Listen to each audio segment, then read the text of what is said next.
Hola, ¿me escuchan? Hola, hola, ¿me escuchan? Sí, se escucha. Hola, sí, se escucha. Hola, sí, se Hola, escucha, profesor. ¿Qué tal? Ahora Sí, charlamos. se escucha. Les hago una pregunta. ¿Ustedes recién se conectan? Yo estoy intentando hacer... No, estamos No, hace rato. todavía no habían ¿Eh? abierto el aula virtual. Perfecto. Bueno, espere que me mando el mensajito y seguimos. Porque me estaba tratando de ver qué era lo que estaba pasando y no podía ingresar. Bueno, ahora parece que ya se solucionó.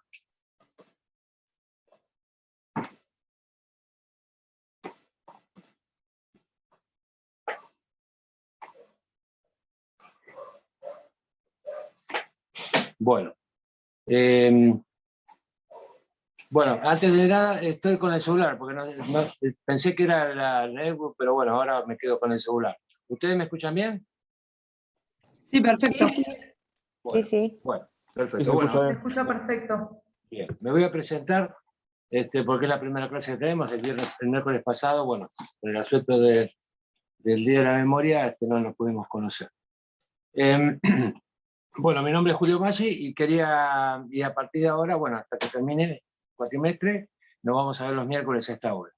Estoy en una situación, mi situación personal es que al tener más de 60 años, estoy exento de concurrir a dar clases presenciales, por eso, como siempre hay un grupo como ustedes que necesita, no pueden, o sea, no pueden concurrir o por cualquier otro motivo no están en condiciones de concurrir a clases, entonces yo, mi presencia junto con la del doctor Sorroso es para cubrir este tipo de clases virtuales. Así que nuestra comunicación va a ser por este medio y aparte del campus virtual, por supuesto, que ustedes van a tener que generar todas las respuestas a los casos que se les van planteando, con lo que nosotros consideramos el cumplimiento de los requisitos para tener los trabajos prácticos debidamente presentados para su posterior corrección.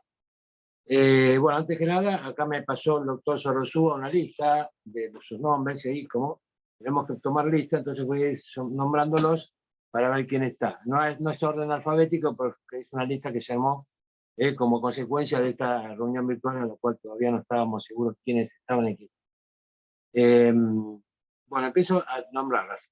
García Rolfi, Delfina. Gigliotti, Luciana. Vayan denme diciéndome el presente. Donofrio, Florencia. Presente. Bailac, Facundo. Bazán, Rosario. Presente. Martiarena, Mercedes. Landeras, Magalí. Esquivel, Landeras, Magalí. Di Pardo, Julieta. Presente. Fabio, Gisela. Presente. Rojo, Sofía. Zampini, Lorena. Presente. Quintero, Paola. Maita, Noelia. Presente. Meana, Magdalena.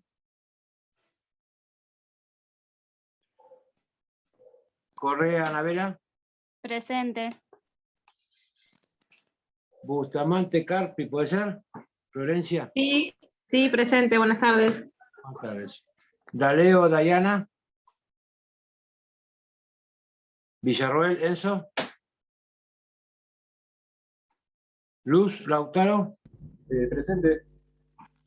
Madrid, Facundo. Presente.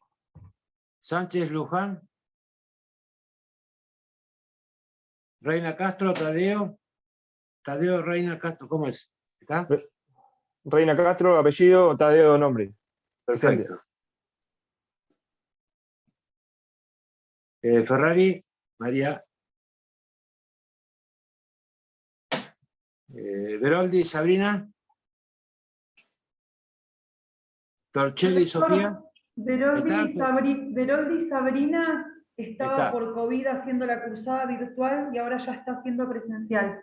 Ah, ya volvió a su comisión. Sí. Perfecto. Sí, porque creo que había 2 casos de eso. La otra chica es María Ferrari. no me acuerdo. Sí, Ferrari, me parece. María Luz Ferrari. sí, ella. Perfecto. Bien, gracias por la información. Torchelli, Sofía. Presente. Macías, Manuel. ¿Macías es el apellido?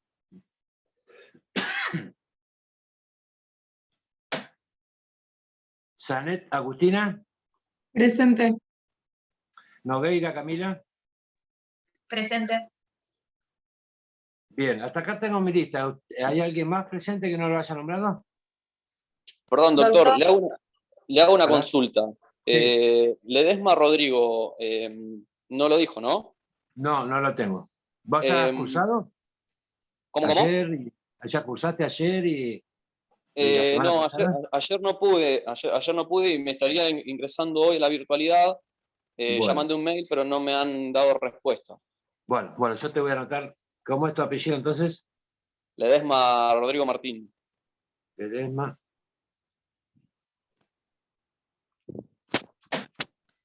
Bien. Profe, perdón, yo ayer se lo planteé al otro profesor y Ujú. no sé con quién podemos hablar porque a mí desde el centro me dijeron, porque como se me superponen los horarios para la comisión presencial, desde el centro la única solución que me dieron era que cursara virtual. Pero la realidad es que mandé a Secretaría Académica, a la titular y a Mariano Vegue por privado y nadie me respondió y medio que, o sea, no sé si van a tener en cuenta la asistencia para rendir, Sí. digamos. Mira, vos sos Agustina. Nosotros tenemos esta lista provisoria porque en realidad cada alumno se anotó en su comisión y ustedes como clase virtual no tienen una lista especial. Están incorporadas en cada comisión que se inscribieron. Por eso nosotros estamos depurando esa lista con ustedes para que podamos me voy a inventar, tenía algún video, así me conocen, porque si no, no me van a conocer.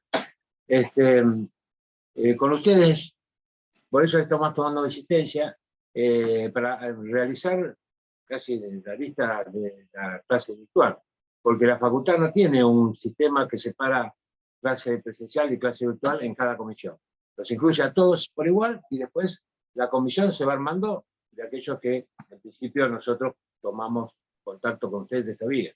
Después va a Perfecto. haber No, yo más seguramente que nada porque nadie me dio el ok, digamos, claro, va a para haber de cursar. alguna forma para la siguiente etapa, para evaluar los parciales y demás, se va a generar seguramente un listado con la clase con los participantes de la clase virtual.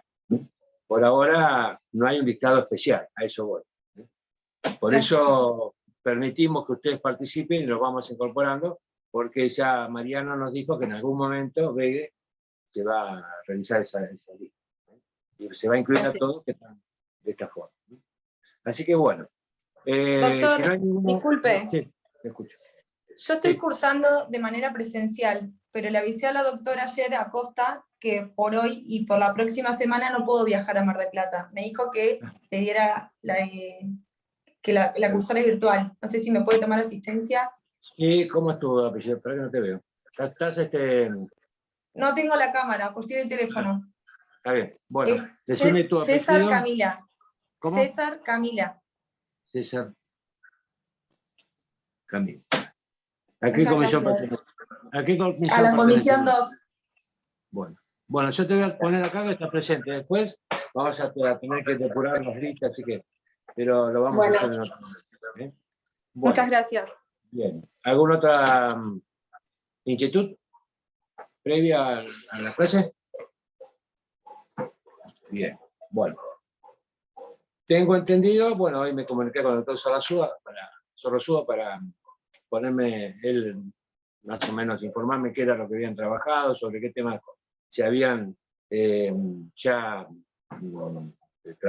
tratado el práctico 1 ya, lo veo por lo que ustedes ya lo han analizado y están trabajando en él. He recibido algunos mails donde me informa que ya hay trabajos presentados, así que evidentemente ya algunos están cumpliendo en tiempo y forma con la presentación. La clase de hoy está destinada, para ir avanzando un poco en temas, de los distintos temas que vamos a ver en la cruzada, está vinculado a medidas cautelares. Ya damos por sentado que las cuestiones vinculadas a la demanda en sí, a la preparación de la demanda, a todas las cuestiones vinculadas a los relatos de hechos, donde cada uno de ustedes, de acuerdo a sus formas de expresarse y de manifestarse en forma escrita, pudieron haber volcado en su trabajo práctico todas las cuestiones vinculadas a los hechos que han sido descritos de cierta manera en la propuesta del trabajo. Las preguntas que contienen los trabajos también deberán ser adecuadas y, por supuesto, la redacción del escrito es fundamental para que nosotros veamos en qué, más o menos, cómo ustedes plantearían una demanda y cuáles serían los medios de prueba que utilizarían eventualmente para acreditar los distintos hechos que integran ese reclamo. Esa es básicamente la idea de lo que significa una demanda, ¿no? O sea, un relato de hechos con sus puntos y sus medios de prueba ofrecidos para acreditar aquellos hechos en que han sido fundamento, que ha sido fundamento del reclamo. No nos olvidemos que es fundamental, y es el ABC de un poco de todo esto, es que cada hecho que nosotros alegamos en la demanda tiene que ser probado. Tenemos que suponer que nuestro futuro demandado se va a presentar y va a negar todo lo que yo digo. Entonces, tengo que tener la necesidad de ya tener los elementos de prueba pertinentes para que cada hecho que yo invoco y que quizás le achaque una conducta antijurídica, al contrario, debe tener un medio probatorio que lo sostiene como cierto. Y para que eventualmente el juez analice ese hecho y lo dé por acreditado con el medio de prueba pertinente. Eso es básicamente todo el secreto. Acá no hay otra cosa que la prueba es fundamental. Entonces podemos hacer una demanda excepcional, espectacular, con cumplimiento con todas las citas judiciales y demás datos, pero si no tengo la prueba, todo eso cae en por lo. Así que es fundamental la prueba en este caso. Así como es fundamental la prueba, también es fundamental tratar de obtener de alguna forma, garantizarse el cumplimiento de algunas futuras sentencias que pueda tener en el proceso. Básicamente, la forma en que yo puedo garantizarme que ante un proceso judicial que promuevo, y aún antes de la promoción del mismo, un éxito en el cumplimiento de una futura condena, que va a ser la sentencia que se dictará, tengo ciertos medios para intentar garantizar ese cumplimiento de una futura sentencia, donde yo doy por sentado que voy a tener un reconocimiento por parte de un juez a ese reclamo que yo intentaré y que será condenado a su cumplimiento mi accionado. Estamos hablando de aquellos tipos de acciones que tienen básicamente un contenido económico, ¿no? También podemos analizarlo desde otro punto de vista, pero básicamente las acciones y las medidas cautelares que se pueda pretender ante la promoción de una demanda es para obtener el cumplimiento de una condena. Es decir, si yo voy a iniciar una demanda por cobro de pesos, la medida cautelar va a tender a que, de alguna manera, obtener algo, o un bien, o algún otro medio, alguna otra cosa, para que esa condena, que yo pretendo que se condenen a alguien a pagar una suma de dinero, de alguna manera, si no lo hace voluntariamente, tengo desde donde poder recuperar ese importe mediante la ejecución de algún bien, por ejemplo.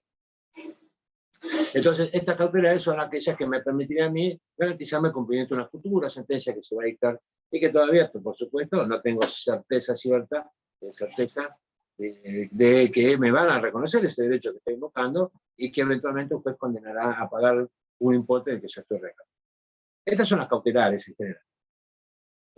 Por supuesto que vamos a ir viendo ahora las características de todas las medidas cautelares y después a analizar alguna en particular como para que ustedes vean de qué manera el código permite distintos medios por los cuales, según la naturaleza del reclamo, yo pudiera obtener y garantizar esa futura sentencia de condena que estoy pretendiendo cuando promueva mi demanda.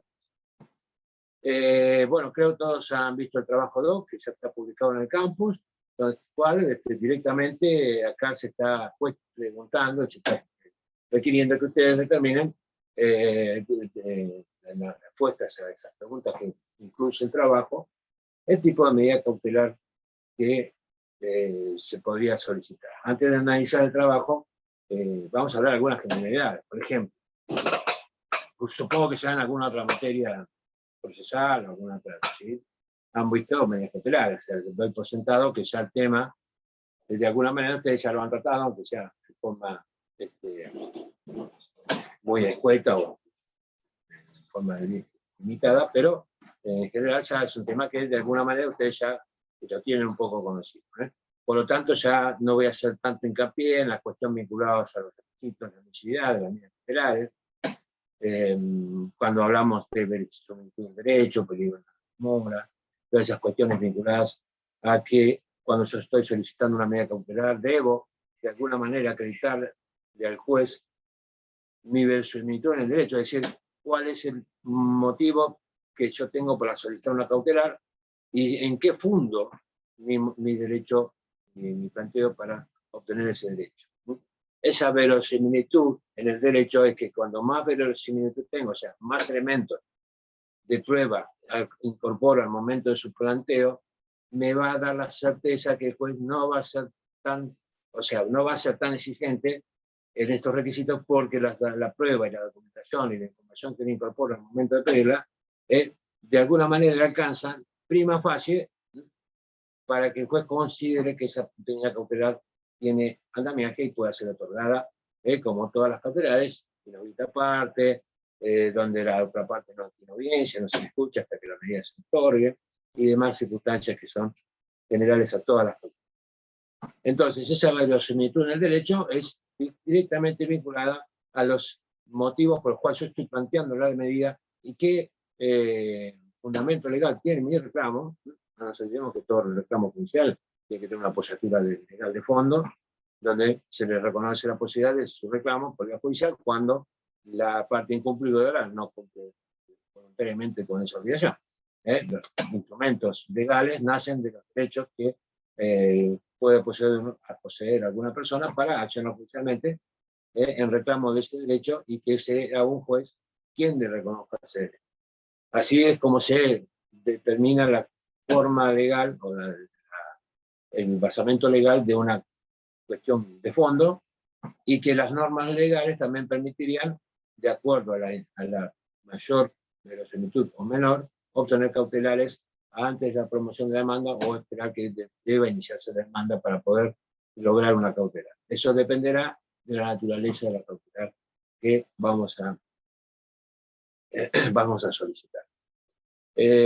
También tienen como requisito común las cautelares generales el cumplimiento de esa medida aún ante cualquier planteo que pueda efectuar el destinatario de la medida, es decir, quien sufre una medida cautelar y es notificado de la misma, no puede plantear nada que impida su cumplimiento. Es decir, otorgar la medida cautelar es una cuestión muy excepcional. La cautela se cumple, a pesar de los planteos que pueda hacer el destinatario. Es decir, ni siquiera un recurso de apelación sobre la resolución que otorga la medida suspende su cumplimiento o su ejecución. Entonces, como ven, una vez otorgada, la medida cautelar se cumple. Después se resolverá si se mantiene o no, de acuerdo al resultado de ese recurso. Después lo vamos a analizar cuando veamos recursos.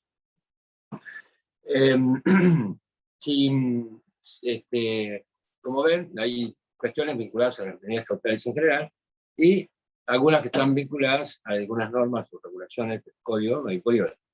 Si se analizan el código procesal, van a ver que su estructura general es lógica. Es decir, cuando el código empieza a regular las acciones, empieza con el proceso ordinario. ¿Por qué? Porque es el mayor que está presente en casi todos los demás procesos en cuanto a su regulación. Todos los procesos son parecidos, o sea, demanda, cerrar demanda, contestación de demanda, reconvención o no, apertura de prueba, producción de prueba, certificado de término de prueba, alegatos en los ordinarios, sentencia. Eso es básicamente el esquema de la demanda. Más o menos todas son iguales. del ordinario es el que más pasos tiene, y de ahí vamos reduciendo los distintos pasos. Del ordinario pasamos al sumario, que eventualmente tiene muchas cuestiones vinculadas al ordinario, pero en menos plazos en los traslados, menos posibilidad de recursos, algunos pasos no se cumplen porque difiere con el ordinario, por ejemplo, no se forman con una prueba, en el sumario no se ponen los cuadernos, no hay los datos en el sumario. Así que vamos reduciendo un poco los distintos procesos, pero básicamente mantiene el mismo esquema: demanda, contestación, recomendación si existe, apertura prueba, prueba y sentencia. Después vamos a otro proceso, sumarísimo, también mucho más abreviado que el sumario, pero también una especie de un proceso muy abreviado que es el sumarísimo, donde hay demanda, contestación, prueba y sentencia, no hay apelaciones muy reducidas, no hay excepciones. Vamos a ver que difiere bastante. Pasamos al ejecutivo, que ya, fíjense la diferencia con el ordinario. En el proceso ejecutivo no hay traslado de demanda. Hay una intimación de pago para que el mercado venga y diga lo que te haga así, defiéndase de reclamo, se defiende del reclamo. Prueba y sentencia, fíjense que reducido es el proceso. Y después las acciones especiales o los juicios voluntarios, bueno, hay una infinidad, ¿no? Pero como ven, todos los procesos que son contradictorios, básicamente son todos iguales. Empezamos de mayor que es el ordinario y vamos bajando, pero siempre hay demanda, traslado, contestación, prueba y sentencia. Básicamente todo pasa.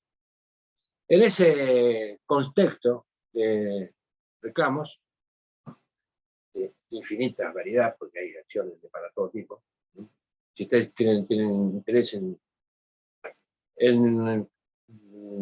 ver qué tipo de acciones podemos iniciar, se ingresan a la página de la Corte Suprema de la provincia y ven los códigos de causas, solicitan los códigos de distintas causas que se inician, van a ver que hay miles, no me quedo corto, miles de posibilidades que hay de iniciar acción, con todos sus incidentes, ¿no? Porque cada acción tiene una cierta cantidad de incidentes que pueden nacer a partir de su promoción.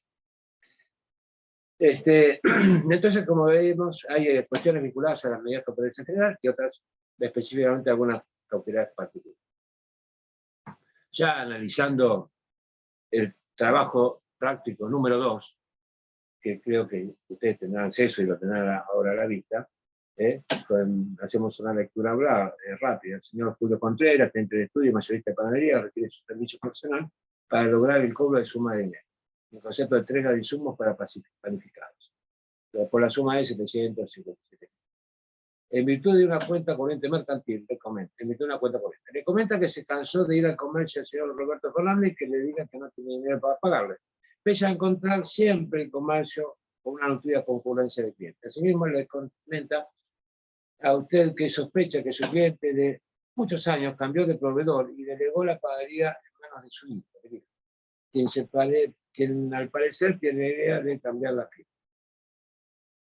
Le acompaña a distintas facturas y herramientas que facilitan la entrega de la mercadería. También le cuenta que las vitrinas, heladeras y todo el mobiliario de la panadería pertenece a un tercero conocido de su cliente y que al parecer se lo cedió en común. Estos son los hechos. Van a ver que todos los trabajos prácticos básicamente nacen de un pequeño relato de alguna situación particular que una persona va y consulta a un abogado. A partir de ahí, ustedes son el abogado y a partir de ahí tienen que darle alguna respuesta satisfactoria a esta persona. La primera pregunta es, ¿cuál sería la acción de fondo a intentar? ¿Por qué vía técnica? La acción de fondo a intentar. Bueno, ¿cómo yo determino qué tipo de acción voy a intentar? Y acá ya tengo que empezar a analizarlo considerando las normas legales que corresponden a las distintas acciones. Si yo tengo que reclamar, como es los hechos de este práctico, un cobro de peso, una suma de dinero específica, ahí está 750.000 pesos, ¿cuál sería el camino legal que me permitiría a mí obtener el reconocimiento de una sentencia, o sea, obtener una sentencia que me reconozca el derecho a percibir de una persona esa suma de dinero que en principio me adeuda y yo alego que nunca me la pagó. Entonces, lo primero que yo tengo que analizar como abogado, ¿cuál sería la acción pertinente para intentar recuperar ese importe que se le adeuda a la persona, que es la que me viene a ver, y que intenta de alguna manera obtener una decisión de alguna persona que le reconozca ese derecho y de alguna manera compulsivamente, si no lo hace voluntariamente, obtener el cobro de ese dinero. Y bueno, y acá tenemos que ir al código. En este caso, supongo que ustedes habrán advertido cuál sería la acción de fondo a intentar. Pero para que aquel que todavía no está seguro de lo que puede reclamar y que por qué viene a reclamarla, bueno, acá el código empieza a analizar las distintas acciones. La parte especial, proceso de conocimiento, artículo 319. A partir de ahí, el código procesal me permite a mí poder ir dilucidando qué tipo de acciones puedo intentar en algunos supuestos especiales que surgen de una situación particular de una persona y que ha sido motivo de un relato de algunos hechos que han provocado su presencia en su estudio. Fíjense que el artículo 319 presenta un principio general. Todas las contiendas judiciales que no tuvieran señalada una tramitación especial serán ventiladas por el juicio ordinario. Es decir, el proceso al cual primero vamos a recurrir es el proceso ordinario. Cuando no hay otra norma especial que establezca un proceso distinto. Es decir, el ordinario es el principio, es el un efecto residual. Todo lo que no tiene una acción especial va por orden. Salvo que este código autoriza al juez a determinar una clase de proceso especial. Entonces, como ven, el proceso ordinario es el principio general y que es aplicable cuando no tenemos algo especial. El 320, sí, ya empieza a determinar algunas cuestiones vinculadas a algunos supuestos, que pueden plantearse en la práctica de la vida diaria, para poder canalizar algunos reclamos específicos. Y ahí el 320 empieza ya a hacer una pequeña detalle de distintos tipos de acciones que pueden ser iniciadas ante los tribunales por algunas cuestiones específicas que plantea el 320 en sus distintas sesiones. Y como dentro de la normativa del 320 aparece una cuestión vinculada a cobros, por ejemplo, cobro de medianías, cobro de crédito por alquiler de bienes muebles, obligación de dar cantidad de cosas o valores, de dar cosas muebles, ciertas, suspensión, daño, cancelación de hipoteca, restricción, casos que la ley establece. Vemos que el código establece básicamente algunas cuestiones específicas. El primer párrafo del 320 dice: los procesos de conocimiento hasta la suma equivalente a 4.500 IUS, exceptuando aquellos de competencia judicial que se refieren por esta ley. Es decir, cualquiera sea su monto de las controversias que verse sobre. Entonces empezaron a hacer una transferencia de casos. ¿Qué es lo que marca acá cuando estamos hablando de procesos de contenido hasta la suma equivalente a 4.500 IUS? Acá estamos hablando del proceso de contenido económico.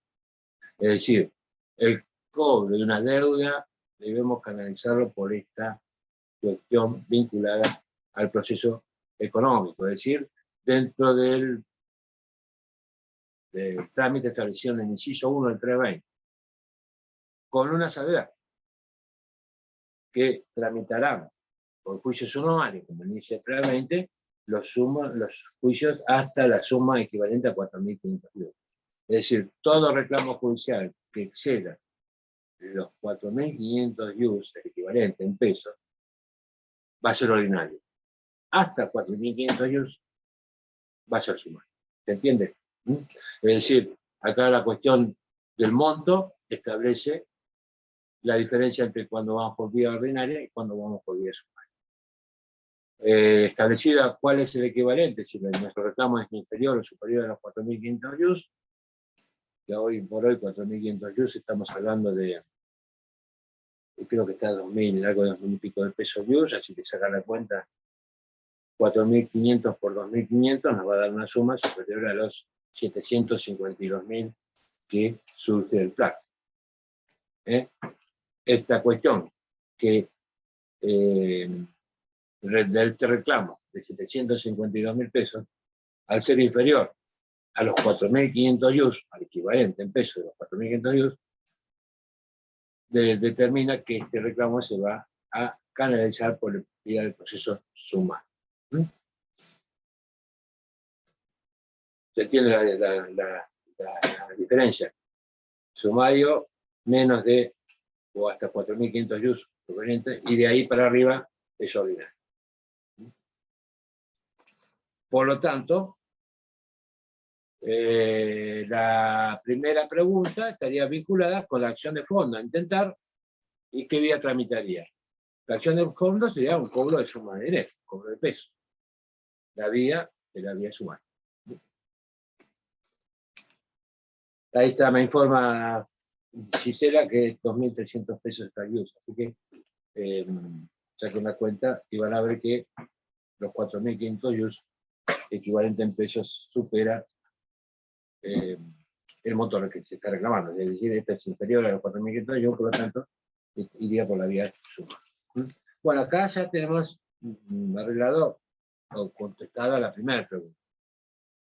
Ustedes van a tener que estar en el trabajo práctico, bueno, de hacer las preguntas también. Pero ahora se empieza a poner lindo el tema, y ya voy a hablar menos, y quisiera escuchar algunos. Analizando los hechos que surgen del práctico, la segunda pregunta dice, ¿qué medida cautelar solicitar? A ver ustedes, que ya, como dije hace un rato, ya tienen algo de conocimiento del tema de las cautelares, no es un tema nuevo para ustedes, pero acá hay algo que es esencial, establecer con los que tenemos como datos, más alguna otra cosita que acá habla en su último parrafito, dice, le acompaña distintas facturas y remitos que acreditan la entrega de la mercadería. Esos serían elementos como para afectar ese vínculo comercial que se invoca entre el proveedor y el panadero. Las cuestiones vinculadas a cómo se podría determinar con facturas de la deuda. Los remitos acreditan la entrega de la mercadería efectiva. Acá hay algo como para decir, bueno, acá el reclamante tiene algún elemento que le permitiría intentar lograr una medida cautelar, inclusive antes de promover la acción de fondo, antes del cobro de peso. Normalmente se inicia el juicio y se agrega un capítulo especial donde ahí se solicita la cautelar, porque si no es un doble trabajo, tenemos que iniciar una demanda para la cautelar y después volver a iniciar todo para la de fondo. Entonces es mucho más fácil utilizar la acción de fondo con toda la argumentación y toda la prueba, y después agregar un punto de cautelar a ver si se puede obtener una cautelar antes de la demanda, cosa que obtener la medida y después sí, trabar la litis, que conteste la demanda y que tenga que hacer el demandado. Pero lo interesante ahora es que ustedes puedan ver si con este trabajo, que está vinculado a medios cautelares, así que evidentemente algunas van a tener que pedir, cuál sería y cómo la instrumentarían de acuerdo a los elementos que surgen de la consigna y el aporte documental que refiere que se acompaña. Así que me gustaría ver que ustedes se analicen un ratito, les dejo unos minutos, les dejo 2 minutos, 3 minutos para que ustedes vean, y empiecenme a decir, aquellos que ya decidieron, ya pueden ir diciéndome a ver qué opinan, y después analizaríamos, en definitiva, qué forma. A ver, aquel que ya tenga más o menos una idea, ya me la puede ir manifestando y vamos comenzando, y que sirva para todos los demás. Yo lo estuve leyendo, profesor. Perdón, antes de hablar, dígame el apellido, porque yo veo a 4, ¿no? Porque estoy con el celular, así que no tengo toda la vida. Lorena Zampini. Zampini. Yo estuve leyendo el trabajo, sí. Y como medidas cautelares yo pediría 3, en principio. 3. No sé si me las van a dar. No, te digo, te aclaro una cosa. Cuando pedamos una medida cautelar, si nosotros pedimos 2, después me va a decir que vos te por una. Si pido 3, me va a decir lo mismo. O sea, claro. Yo tengo que ir directamente a la que me va a dar sí o sí. ¿Puede el juez tiene facultades para modificarlas? Sí, las tiene, por supuesto. Ustedes analizan el articulado, los 102, le faculta al juez dar una medida distinta cuando los elementos están, y por ahí el abogado se equivoca y le da una medida y el juez le puede dar otra que la considera más efectiva y más conveniente. Pero si voy por 3, el juez me va a decir opte por 1. Claro. Bueno, decime la que más Bueno, te pero- gustaría hacer. Claro, pero tiene que ver con el tema de los dos presupuestos que tienen las medidas cautelares. En este caso Sí. hay dos presupuestos que estarían acreditados, que es la relación comercial entre el proveedor Ujú. mayorista y el panadero, que eso se podría pedir una medida cautelar de embargo preventivo en relación a las cuentas comerciales que tiene él, las cuentas corrientes. Y si no fuera suficiente, a eso me refería, si no fuera suficiente, yo le decretaría la inhibición general de bienes al hombre. Y a su vez, como dice él, supuestamente que tiene miedo de que en realidad dice que ahora la panadería la maneja el hijo, sería una prohibición de innovar en relación a la marca comercial de la panadería. Bien, bien, perfecto. A eso me refería, por eso me refería a 3. Entonces, está bien, está bien. Bueno, está bien. Eso, Pasa que básicamente, para mí es más los efectivo, hechos- claro, sí, El embargo va a ser más efectivo, eso desde ya. claro. Pero en realidad también está en peligro de que el hombre vaya a la municipalidad, cambie la razón social al hijo, ¿y qué haces? bien. Ahora vamos No a tenés de analizar un dónde poquito el agarrarte tema. después. Claro. Sí, Ese pero Ahora la vamos- inhibición general de bienes creo que no afecta Sí, la inhibición a si general puede o es no una cambiar la medida. razón social. Bueno, Es una la Cambia la inhibición- razón social, pero la deuda la tiene igual y la tiene que a pagar ver, igual. chicos, Claro. fíjense. Para mí lo más conveniente es La el inhibición embargo. general, No, sí, el el embargo embargo o la sería la inhibición general principal. de bienes El lo que embargo haría es sería que la él no principal. pueda deshacerse de sus bienes, que Bueno, es lo que al vamos parecer está a queriendo ver. hacer. Claro, ahí está. Las dos Primero- tienen distintos efectos, pero el embargo sería la principal, obviamente, pero Bien. también, si voy a la cuenta corriente y la cuenta corriente tiene 50 pesos, ¿qué hago? Claro. Bueno, vamos por orden. Entonces, en general, todos opinan que el embargo preventivo es la medida más efectiva para obtener el garantizar este posible. Sí, pero porque efecto recae favorable. sobre un bien determinado, digamos. Bueno, entonces ahí lo que tenemos que analizar es eso. ¿Qué vamos a embargar? Y la A caja, ¿no ver. se puede embargar la caja del que Bien. La negocia? cuenta, claro. ¿Tenemos datos que hay una casa ahí en el medio de este pequeño relato de hechos que surgen del trabajo práctico? No, la caja del comercio. La caja diaria, eso es otra- dice. El perdón, la ingreso. caja. Entendí la casa, no, la caja sí, eso es otra cosa. Lo que decía en el relato No, es ella como que habla de había una la clientela caja. fluida, por eso se me ocurrió a mí Bien. el embargo de la caja. Entonces, ya ahí vamos por otra medida. Claro. Ya un embargo. Ya ahí hay una, técnicamente, ¿cómo se llama? ¿Cómo se llama técnicamente? Intervención judicial o recaudadora, que se interviene en la caja, artículo 226, 222 y siguiente, intervención judicial, facultad del interventor y demás. Es decir, en este caso, donde tenemos un comerciante que genera evidentemente buenos ingresos, porque la panadería está concurrida, que no tiene los bienes que integran la panadería, la DL y demás, a nombre de él, porque son de un tercero. El mismo acreedor sabe que no son de él, porque es un conocido de él, el dueño de esos elementos.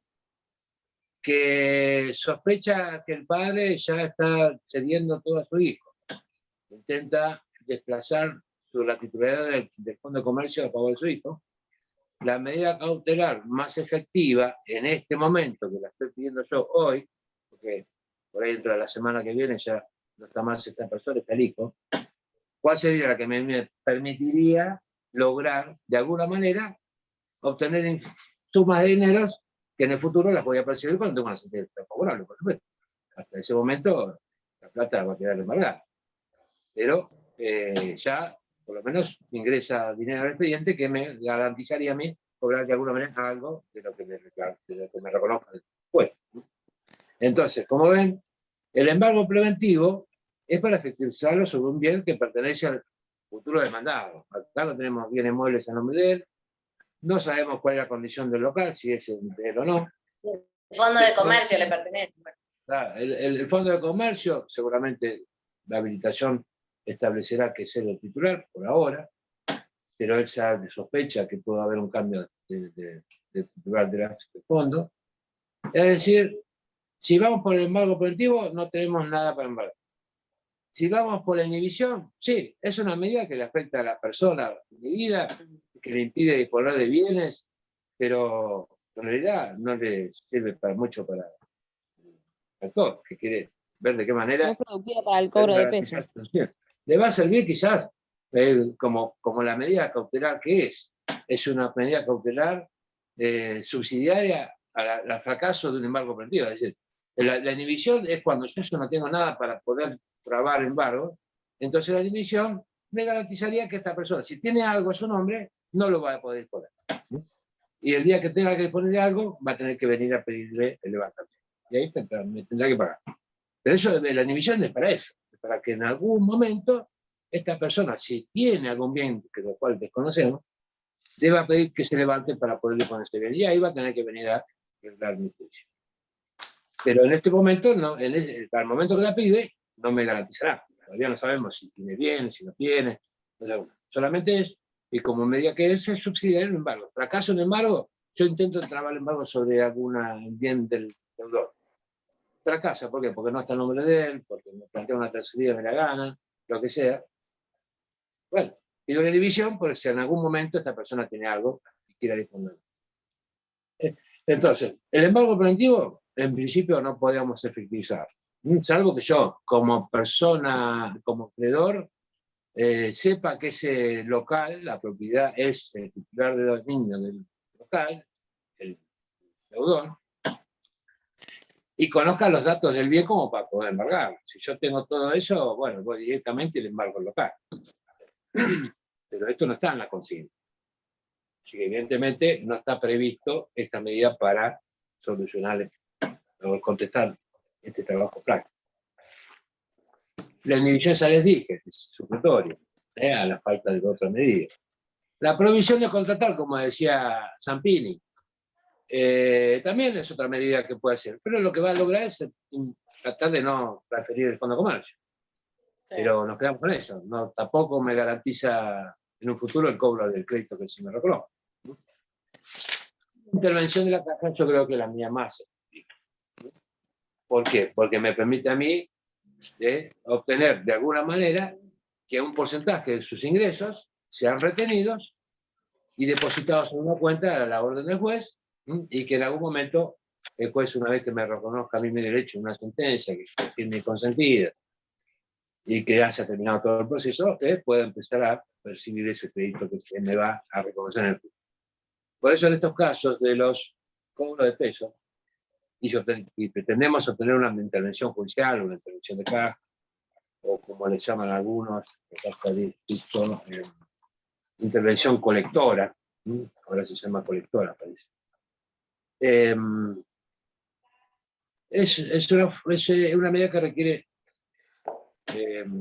por su gravedad, fíjense que es inversamente proporcional la verosimilitud con la medida.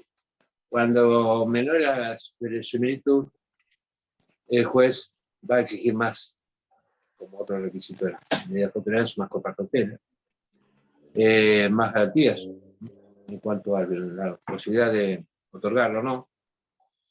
Y cuanto más sólida es la verosimilitud del derecho, el juez no va a necesitar pretender garantizar con una gran contracautela la medida, va a poder otorgar una medida cautelar más gravosa que a una que correspondería en otro caso especial. Y la medida cautelar de una intervención judicial es muy gravosa porque pone al acreedor, inclusive futuro demandante, porque podemos obtenerla mediante una medida cautelar autónoma promovida antes de la acción de fondo. Es decir, fíjense que si yo tengo muchos elementos que acreditan mi verosimilitud y puedo obtener una cautelar de forma autónoma, previa a la demanda de fondo, como es la intervención judicial o la intervención colectora, evidentemente el juez ha analizado que toda la documentación que le incorpora y toda la información que le ofrezco ha sido suficiente para convencerlo que la medida cautelar es posible. Lo contrario me va a decir, no estando acreditado debidamente la verosimilitud del derecho que se invoca, se rechaza la cautelar peticionada y se termina la discusión.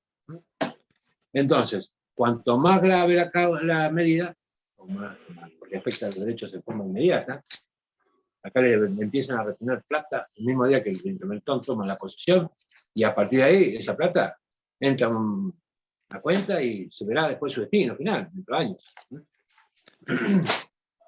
Entonces, cuanto más gravosa la medida, más cauteloso es el juez. Entonces, ya en principio habiendo establecido el tipo de cautela, que vamos a peticionar, analizando las normas aplicables del Código Procesal, no se olviden que ya les mencioné, 222 y siguientes, ahí aparecen las cuestiones vinculadas a esta cautelar. ¿Cómo acredito la verosimilitud en el derecho? Cuando solamente cuento con algunos elementos muy pocos. Fíjense, distintas facturas y remistas que acreditan la entrega de mercadería. Con eso solo, ya les adelanto que el juez no va a otorgar la medida.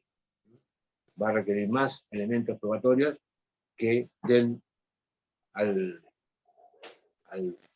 humus de buen derecho un poco más creíble el juez, de acuerdo a los hechos que se invocan para obtener la medida. A ver a ustedes, dejo abierto a la clase. ¿Qué forma podrían ustedes canalizar? ¿De qué forma podrían acreditar su verosimilitud? Analizándolo no solamente mediante estas recibos y facturas o remitos, sino de qué otra forma ustedes, como comerciantes, que son ambos, tanto actor como demandado, por lo cual se los ponen en una posición distinta a cualquier gente común que no desarrolle ninguna actividad. ¿Qué elementos podrían obtener e incorporar al momento de su planteo? ¿Y qué otros requisitos debemos cumplir con las cautelares en general? Ya analizamos algunas, fíjense, y les doy este dato y ustedes después me responden. Cuando hablamos de las cautelares en general,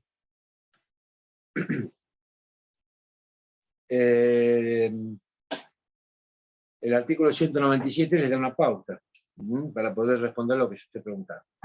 Las informaciones para obtener medidas precautorias podrán ofrecerse firmando los testigos el escrito que se solicita.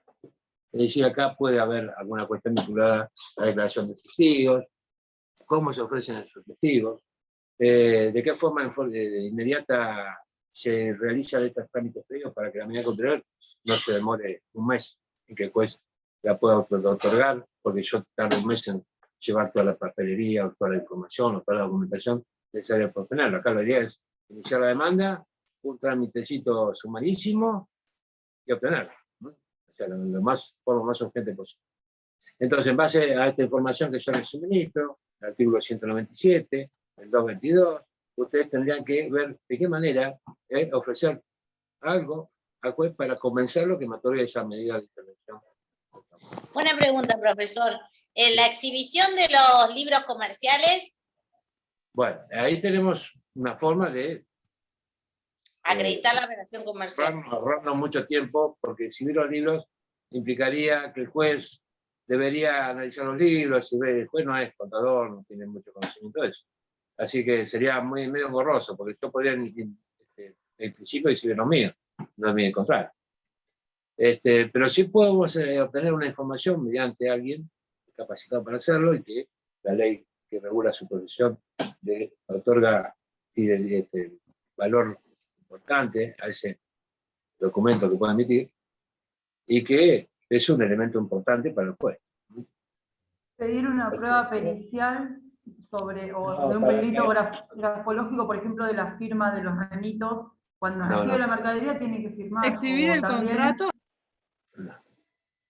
El contrato lo vamos a acompañar si hay un contrato de comercio. Acá habla de una existencia de una cuenta corriente. Entonces, tengo que acreditar la existencia de esa cuenta corriente como mercantil. De alguna manera, eso surge de los libros de comercio de la parte actora. Debe haber alguna forma que alguien, un profesional, emita algún instrumento que acredite la condición de comerciante, que acredite la relación comercial entre deudor y acreedor, que acredite la existencia de las facturas emitidas y que acredite la existencia de la inexistencia de recibos de pago. ¿Y a qué se les ocurre? Bueno, no, yo... La existencia de una cuenta corriente la puede acreditar el banco, el gerente del banco. Pero no estamos hablando de una cuenta corriente bancaria. Sí, es si una hubiera cuenta emisión de corriente. facturas, podría ser la FIP la que interviniera para... La FIP podría informar, se podría acompañar. Acá no nos olvidemos que hay mucha información que podemos solicitar a nosotros como abogados, o el mismo nuestro cliente, incorporarla al proceso directamente, no iniciar todo Sí, y pero hacerlo por todo. es lo mismo que para el embargo, por ejemplo, profe. O sea, si dudamos de que el inmueble puede llegar a ser de él, podemos pedir un informe de dominio para asegurarnos de que se puede trabar o Por llegar eso, a trabar ese embargo. eso lo podemos hacer ante la demanda. Yo lo gestiono Sí. y lo tengo, y con eso lo acompaño directamente al momento de pedir la cautelar. Así como puedo ir a la FIP, donde la FIP me informa qué condiciones previstas ante la FIP, tanto el acreedor, que es mi cliente, y más con cuanto al dolor, que los dos son comerciantes, antitos y demás. Todo eso lo puedo acompañar al momento de la petición. No hace falta, no es necesario promover la demanda para obtener esa información. Es que una vez que yo promueva la petición de la cautelar, lo que quiero es que me la otorgue ya. No hacer todos estos trámites, que me va a llevar un mes, 2 meses, igual que hacer una pericia. Y Una también, pericia, como decía usted, o sea, por ejemplo, en caso de que falte verosimilitud en el derecho, se podría ofrecer una mayor contracautela y como que respalde lo que estamos pidiendo, digamos, y que después eso se averigüe en el proceso. eso es otra forma de poder obtener la decisión favorable. Ya, yo digo, bueno, tengo esto, nada más, pero señor juez, le ofrezco un inmueble a embargo para que grabe una cautelar sobre mi casa, que no tiene deuda, que no tiene ninguna otra cautelar que lo afecte. Y una vez que embargo mi casa, yo voy a pedir la petición, la medida cautelar contra mi demandado, pero usted ya tiene garantizado que si yo no tengo derecho a ese reclamo, no tengo derecho a que me reconozca ese importe, todos los daños y perjuicios que genere esa cautelar mal otorgada, la parte afectada va a poder recurrir ejecutándome mi caso. Pero con respecto a esa posibilidad, es muy improbable. ¿Por qué? Porque la contracautela la fija el juez de acuerdo a la naturaleza de la petición de la cautelar y los elementos que le incorporemos. También es inversamente proporcional. Cuando mayor verosimilitud hay, menor contracautela.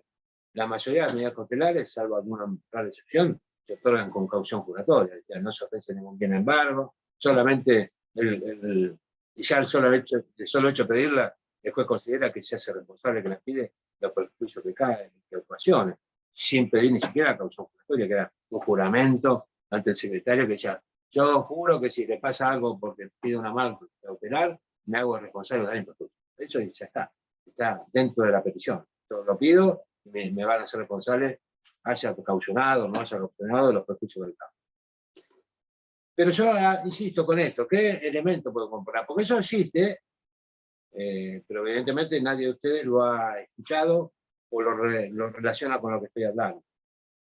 Yo estoy refiriéndome a una certificación contable, que el contador de la parte accionante, o un contador, analizando los libros de comercio de esta parte acreedora, puede establecer la existencia de la relación comercial, la existencia de la cuenta mercantil, la existencia de la entrega de mercadería, la existencia de la emisión de las facturas, la inexistencia de los recibos de pago, y con eso, ese análisis de esa documentación que surge de los libros de comercio de la parte accionante, puede emitir un informe del cual surge que como contador, es un informe que va a ser legalizado en el colegio de contadores y demás, certifica que esa persona le deuda al señor Contreras, Julio Contreras, la suma de 752.000 y pico de pesos.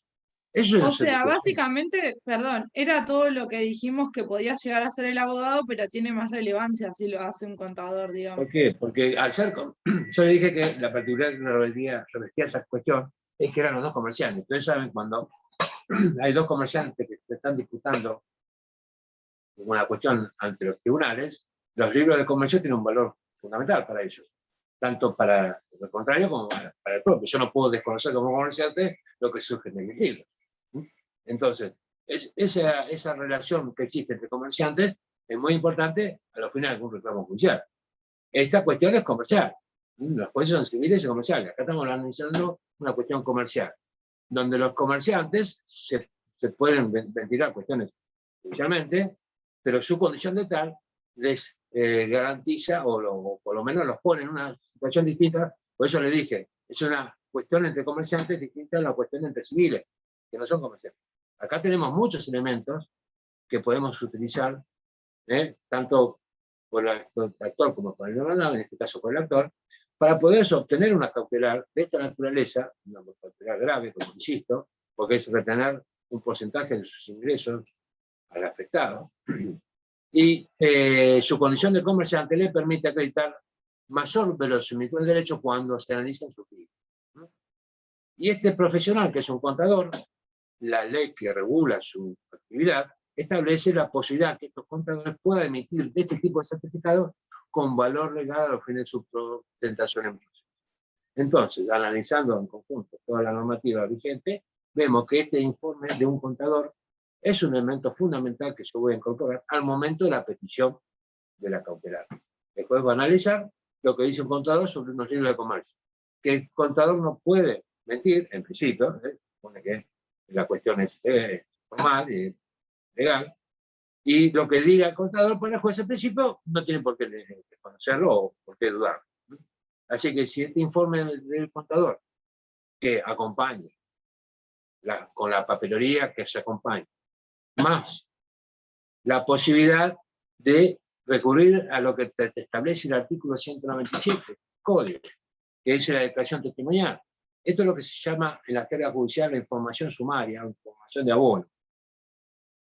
Cuando yo peticiono a cautelar y no tengo muchos elementos para obtenerla, porque no tengo papelería, carezco de documentación, y puedo recurrir a la vía de la información sumaria, donde yo ofrezco la declaración de 2 testigos que conocen la relación comercial, que conocen la existencia de entrega de mercadería, que conocen la existencia del pago de esa entrega de mercadería, que determinan la frecuencia en el trato y alguna otra cuestión vinculada a esa relación que existe entre el acreedor y el deudor, en este caso.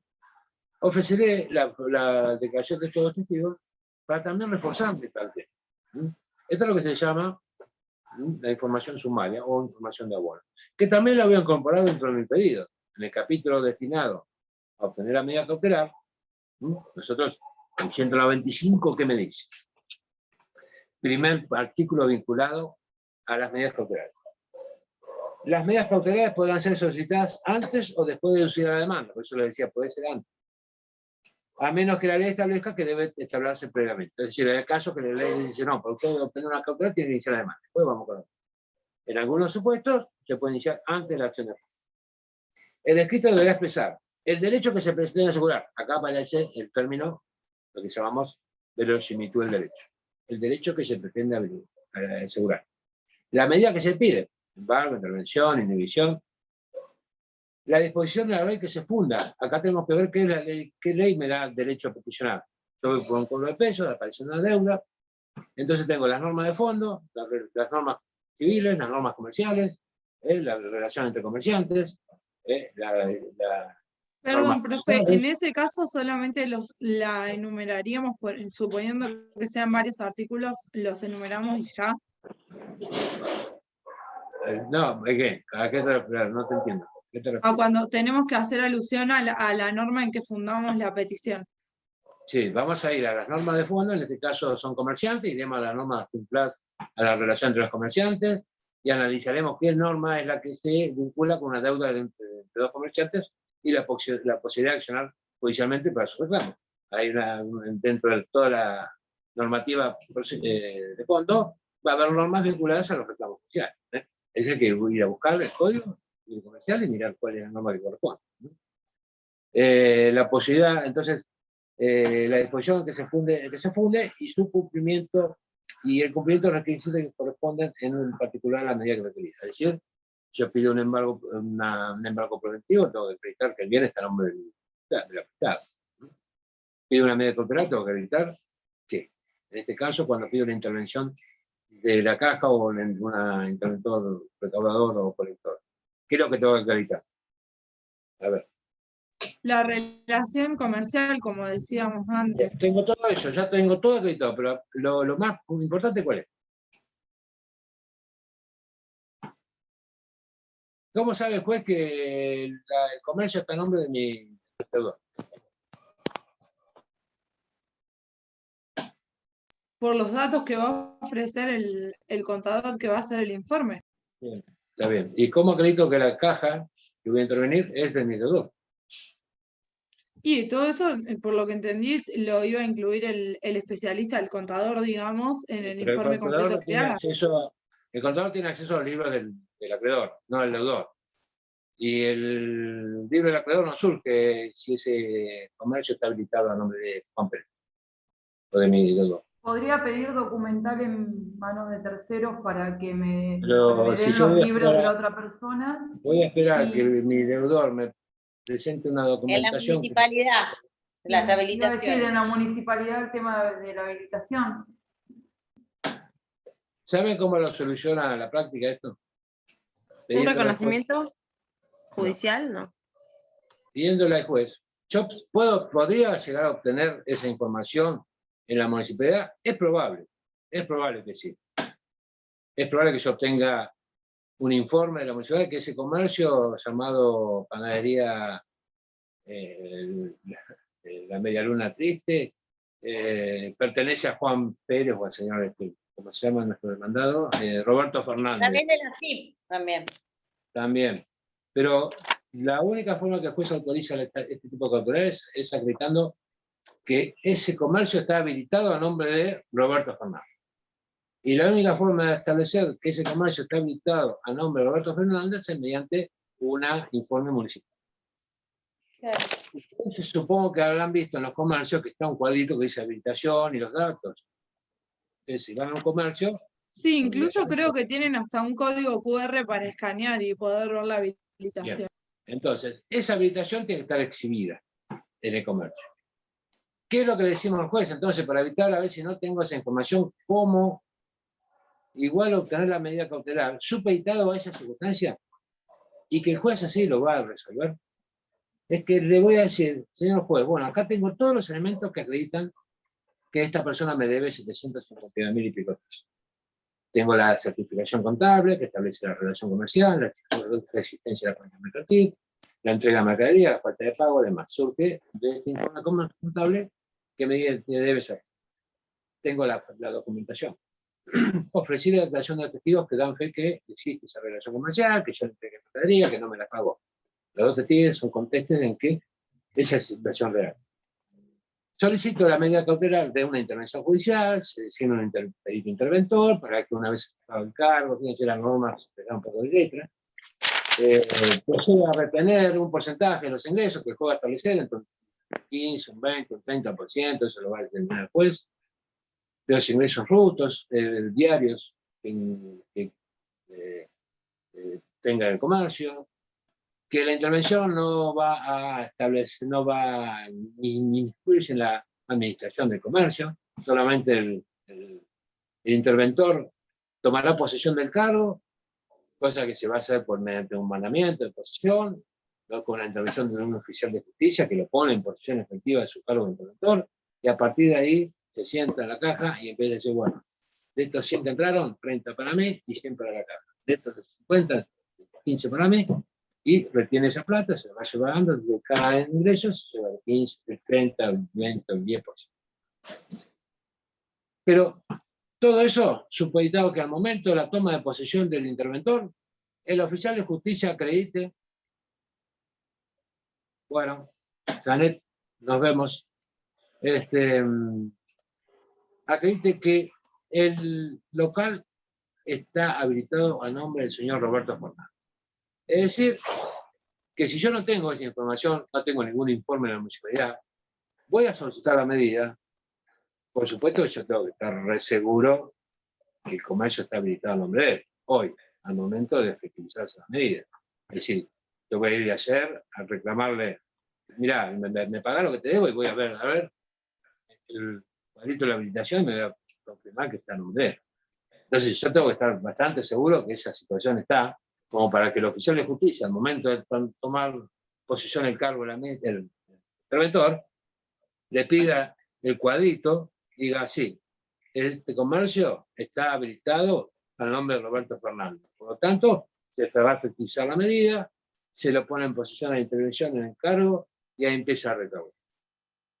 El juez le va a deponer la medida, por supuesto, va a tener que informar semanalmente el resultado de la intervención, va a tener que abrir una cuenta al independiente donde el interventor, generalmente cuando rinda el informe, deposite esas sumas retenidas, acompañe la constancia pertinente. Todo eso lo va a disponer el juez en la medida. Pero para llegar a eso, yo tengo que haber agotado un camino que me permita obtener ese tipo de medidas cautelares. Pues fíjense todo lo que tuve que relatarles a ustedes, para que de alguna manera, con esos elementos, el juez me otorgue la medida en forma casi inmediata. No tengo que empezar a hacer trámites al momento de la petición que me diga, bueno, pido un contador para que analice los libros del cliente. Eso lo sigo yo. Llevo con mi contador y lo certifica el colegio de contadores y da fe que esa persona es contadora y tiene validez legal como para que lo que diga tenga fuerza legal. Voy con los dos testigos, los hago declarar en el mismo escrito que estoy pidiendo la medida cautelar, los hago firmar y los testigos ratifican. Ahora ya no es personal, no es presencial, pero también ratifican. Ya no tengo que hacer una audiencia, llevar lo que declaran, demás. Yo eso ahorro tiempo para que el día que yo inicio todo, tenga todo. Y luego que haga el juez me lo otorgue, nada más. Y él dirá la caución que me pone, si es procuratoria, si es caución real, eso lo dirá el juez. La contracautela la fija el juez de acuerdo a la naturaleza de la medida. Pero yo tengo que llevarle todos los elementos para que la cautelar sea otorgada en forma inmediata. Y más si consideramos que la cautelar se inicia antes de la promoción de la acción de fondo. Porque yo tengo 10 días, si yo tengo una cautelar previa, tengo que iniciar la acción de fondo. Yo no puedo estar 3 meses para ver si me dan un embargo y después a los 10 días corriendo a hacerlo así. Por eso lo más práctico es iniciar la acción de fondo y después poner toda la energía en obtener la cautelar antes de la traslada. Una vez que ya se obtuvo la cautelar, el contador tomó posesión, el interventor tomó posesión del cargo, está reteniendo mensualmente la plata que va ingresando, va informando al juez, le va depositando todas las semanas esos importes retenidos, y después seguimos para adelante con el juicio, le damos a la demanda, discutiremos un montón de cosas, pero la intervención se mantiene vigente hasta que el interventor llegue al monto que el juez determinó. La medida cautelar se va a terminar cuando se retengan los fondos reclamados. Pero bueno, como ven, el análisis de las cautelares también depende de la naturaleza de las posibilidades que me brindan los elementos que tengo y de las características de las personas en las cuales involucro en este trabajo específico. La condición de comercial que a mí ya me da otra circunstancia, me para en otro lugar. Si no existiera esa relación comercial, la situación sería distinta. ¿Por qué? Porque yo, ¿cómo genero un crédito con relación a una persona? Yo como persona normal, que no me dedico al comercio, que tengo, no sé, un empleado, lo que sea, con otro empleado que tampoco se dedica al comercio. ¿Cómo genero la posibilidad de acreditar que esa persona me dé plata? Si yo no tengo ninguna actividad que me permita conseguir un deudor o lograr un deudor. Será un préstamo. Bueno, si es un préstamo, ya es otra la cuestión. Ahí lo miro desde otro punto de vista. No de las condiciones de comerciantes, sino de particulares, de civiles, que generan una deuda. Será un préstamo, será un cheque impago, rechazado. Pero ya no hay un comercio en el medio, es una relación civil común. Entonces, el análisis de los trabajos prácticos, tenemos que tener en cuenta ese tipo de cosas.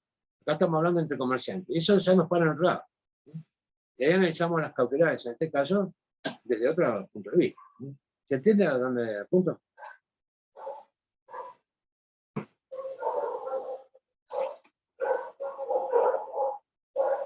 El 3 del trabajo dice, ¿cómo instrumentaría la cautelar solicitada? ¿Y qué ofrecería para abonarla? Acá estamos hablando de información de abono. Abonarla, información de abono, testigos. Atentos. ¿Resultaría suficiente este uso último extremo, ¿o qué otro elemento acompañaría? ¿Es suficiente la información de abono o acompañar otro elemento? Certificación contable.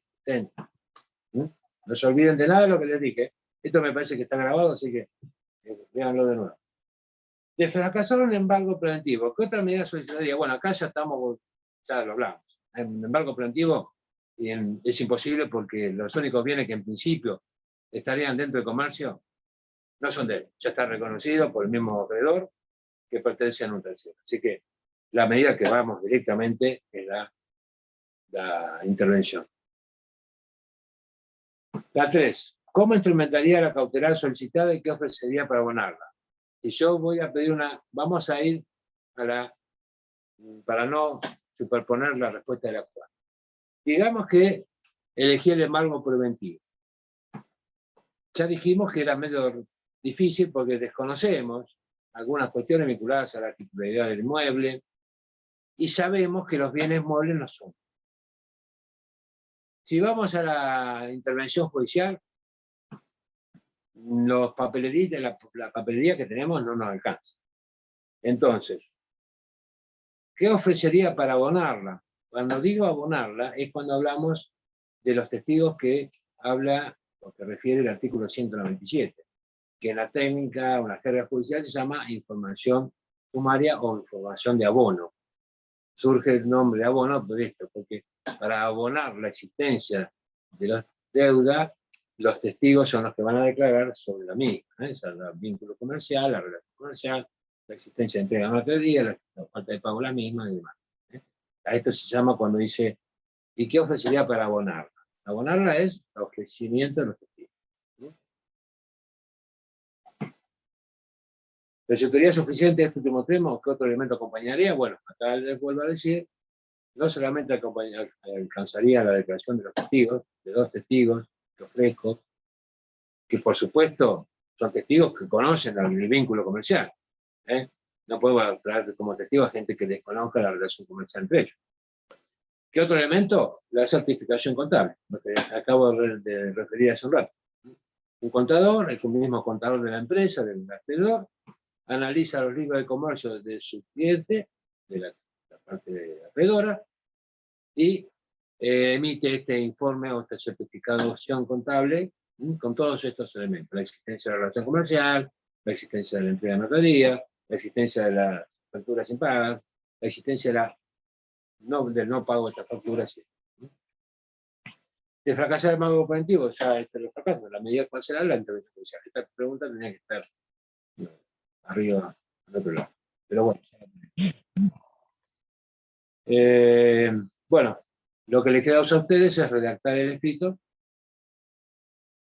considerando la cautelar. Bueno, yo ya les di los elementos como para que se definan, indicando los requisitos, indicando los que se acompañan. ¿Qué es lo que acompaño? ¿Qué es lo que tengo? ¿Qué papelería? ¿Y qué es lo que incorporo? La certificación contable, la información de la municipalidad, la AFIP. Ustedes también algo han mencionado, así que también pueden agregar algunas cuestiones vinculadas a esto. O sea, tienen que trabajar pensando que estamos entre comerciantes. Bueno, ¿qué elementos tienen los comerciantes? Y a partir de ahí empieza a armar todo lo que yo necesito para obtener. Bueno, ya me pasé, pero bueno, como empezamos tarde, compensamos un poquito el tiempo. Bueno, les queda como práctico a realizar esta tarea. Creo que ya tiene fecha, ahí en el campus aparece. Y bueno, nada más que salvo alguna cuestión, alguna duda que ustedes tengan, me las pueden transmitir en este momento. Espero alguna de ustedes que tengan alguna duda, me las...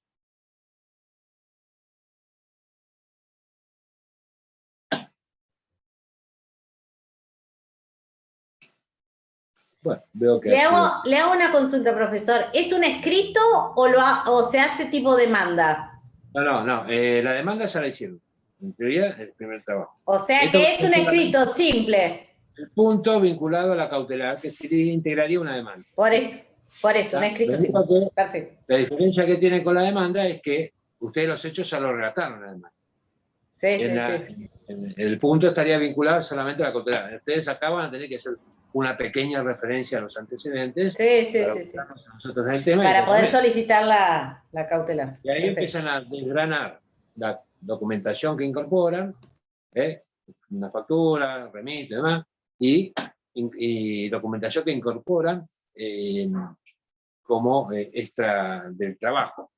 La información contable, la declaración testimonial, ahí tienen que ofrecer, le ofrezco la declaración testimonial de los testigos Juan José González, DNI numeral, comisión tal lado, y de fulano, y ahí tiene que estar informatorio, ¿eh? Es decir, si conoce las partes, que si reconoce la existencia de la relación comercial, si reconoce la existencia de la venta de mercaderías de fulano mengano, si sabe que este mengano no le paga la mercadería, si conoce el monto de la deuda que tiene.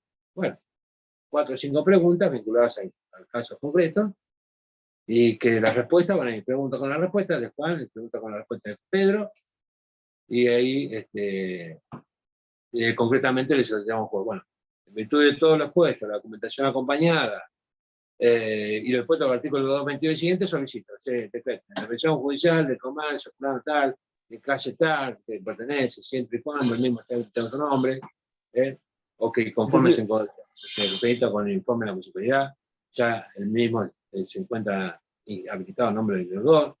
Solicito ser interventor, que haga una restricción. Bueno, en la 222 siguiente aparecen estas condiciones, que después determinar el porcentaje, cómo realizar el informe, todo eso está un poco en el artículo, así que ahí van a poder sacar un poco de tema. Profesor. Y que, bueno, que oportunamente se lo ponga en posesión del cargo, mediante el mandamiento de estilo o por intervención de los oficiales de justicia. En principio es eso. Ustedes van a tener que incorporar un poco más, armarlo. Todo esto que yo estoy contando, armarlo y darle forma de... Profesor. Sí. ¿El testimonio y los testigos van en el mismo escrito que de la medida cautelar? El 197 permite hacerlo incorporar dentro del mismo escrito de petición, o eventualmente ofrecerlos y pedir que se fije una audiencia, una primera audiencia, para que el juzgado los sitios, los haga declarar. Pero, por eso digo, el código lo toma para hacerlo en forma rápida, con celeridad. Es decir, el hecho que ya declararon los testigos en el escrito y que firmaron el escrito solamente van y ratifican. Es decir, irán a firmar una ratificación de esa declaración y nada más. De lo contrario, hay que fijar la audiencia, fijarlo a uno, que vaya, que declare, que vaya el otro, que vaya, que lleva más tiempo. Si usted lo hace en el mismo escrito, lo único que tiene que hacer es ratificar nada más la declaración, nada más, mucho más rápido. Así. Pero lo ideal es que lo hagan en el mismo trabajo. Gracias. ¿Y la cantidad de testigos para que sea miren, viable? Solo con 2 alcances.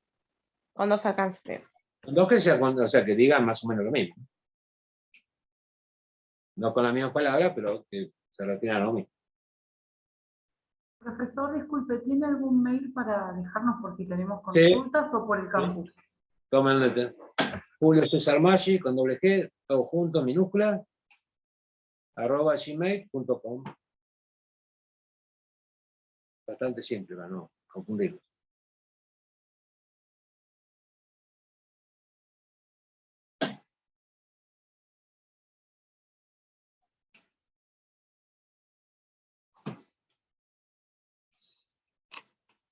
Bueno, chicos, nada más por ahora. Espero que les haya servido. El miércoles que viene, si quieren, vemos un poquito más para algún dato, alguna cuestión vincular, alguna duda, y después seguimos con el trabajo que se... Así que bueno, nada más por ahora. Nos veremos la semana que viene. Muchas gracias. Nos vemos. Gracias, profesor. Gracias. Chao, chao.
Creo que bien.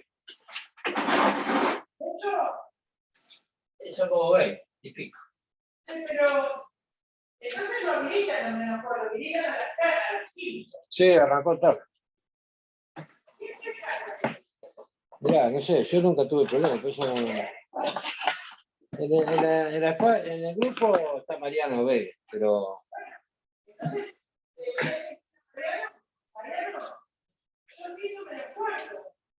Sí, él mandó los datos. Esos datos los mandó Mariano. Y el horario y todos los números y todo eso lo mandó Mariano.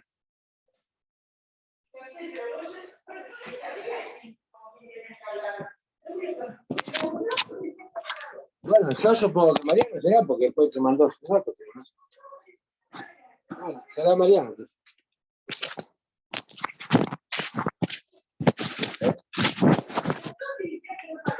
Bueno, pero no había ninguno de las facultades. Mariano es docente. Bueno, pero Mariano por eso se organiza el Zoom. No es él. Él lo informa. Él nos mandó el dato. Entonces pregunté a Mariano, mira, tengo problemas. A mí me habilitaron como a las 5:30 hoy. ¿No podés esperar el otro miércoles? No, ya lo veo. No. ¿Con quién puedo hablar? Capaz que te dice.